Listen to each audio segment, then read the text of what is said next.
Now, for example, you have the example train. What are all the associated words that you can think of when we talk about train? For example, train ticket, train stop, train late, train crowd. So these are four associated words. All of these are words associated with the main train. Now we're just going to use the main word and one associated word and make a sentence. So for example, train ticket. The ticket to the train was very expensive. Now, what did we do? We used a preposition to define the relationship between these two. And you have learned that in the previous section in prepositions. This is why that was the basis of everything in English. Now you just have to connect these two sentences. You just have to define the relationship. So the ticket to the train is expensive or is cheap. You can say whatever you want. Next, train late.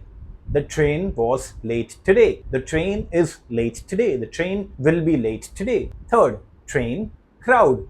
Crowd basically means a lot of people, so you can use crowd or a lot of people for that. So train had a lot of crowd. Train has a lot of crowd.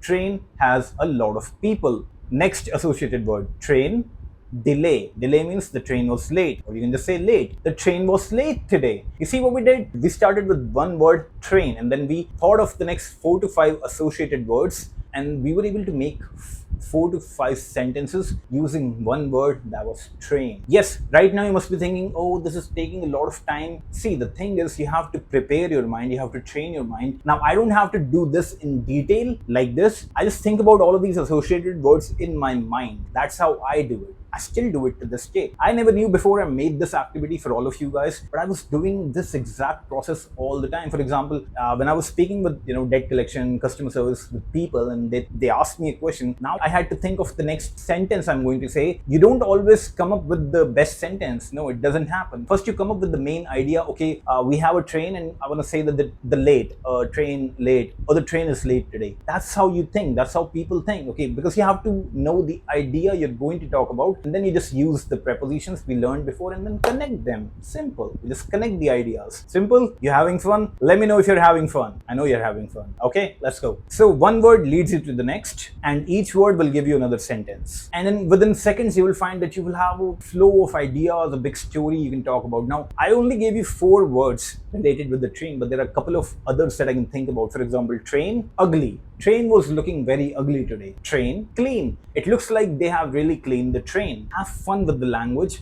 and this is how you have fun. You just think about an associated idea, and you should be able to connect these ideas. That's all you have to do. Simple. Now, let's understand why this is a game changer and why this activity is so helpful. I've given this activity to beginners who have made that foundation and now wanted to get fluent. This is the first activity I give everyone after taking time and speaking slow, because this is where you actually get the ideas to talk about. So this is the first activity everybody does, and that's why I'm making this video. First of all, it helps you think in English and don't rely on translation whatsoever. Second thing it helps you with is that you go from thinking in image and then making chunks.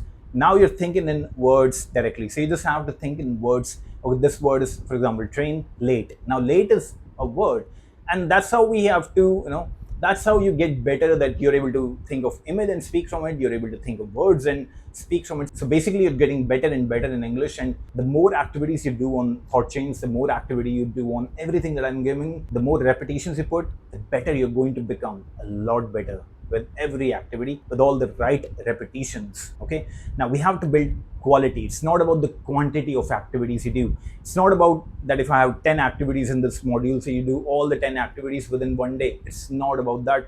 If you do that, you will make the biggest mistake, because I see some learners have made these mistakes. They think about, okay, I have done 5 repetitions of thought chains. I know what thought chains are. Let's go to the next activity. But no, guys, that's not how you learn. That's not the right way to learn. The right way to learn is building the quality, building the depth in the thought chain. So when I say thought chains, you have to practice at least 50 to 100 different objects, different intangible concepts like hard work. Make thought chains on hard work, success, failure, achievement, each and everything, little things, but you have to put in the repetition. So your brain doesn't have to think anymore. The idea of an activity, the idea of training is, so when you go into the practical world, for example, your interviews, your presentation, you don't have to think that much in the presentation. If you have done enough practice here, you will not have to do a lot of practice there, because your mind has already put in the hard work already here.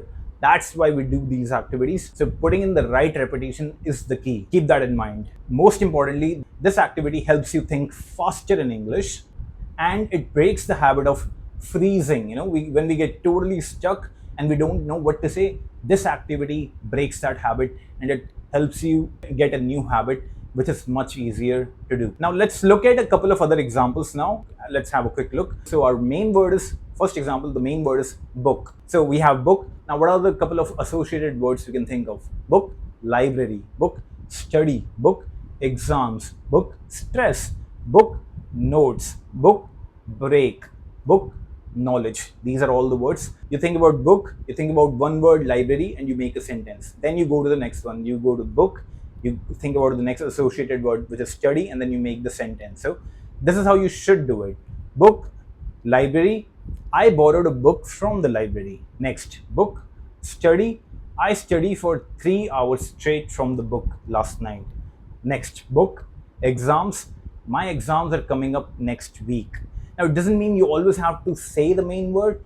As long as you are in the story, people will understand that you're talking about the books, or you're talking about, something similar to the books. This is still relevant part of the story, right? As long as you connect all the sentences with each other. Don't just start talking randomly about, first you're talking about books, and then you totally, talking about something totally out of the syllabus, something like plastic. So don't do this. When you're thinking about book, don't start thinking about plastic. Like plastic doesn't have much to do with the books. So all the associated words have to be associated by definition. Keep that in mind. Book, notes. I took detailed notes from the book while reading. Next, book, break. I took a short break to relax. Next, book, knowledge. Reading this book increased my knowledge. You got it now? Rest of the examples, you go through it. Once you have gone through the examples, then we will do the activity.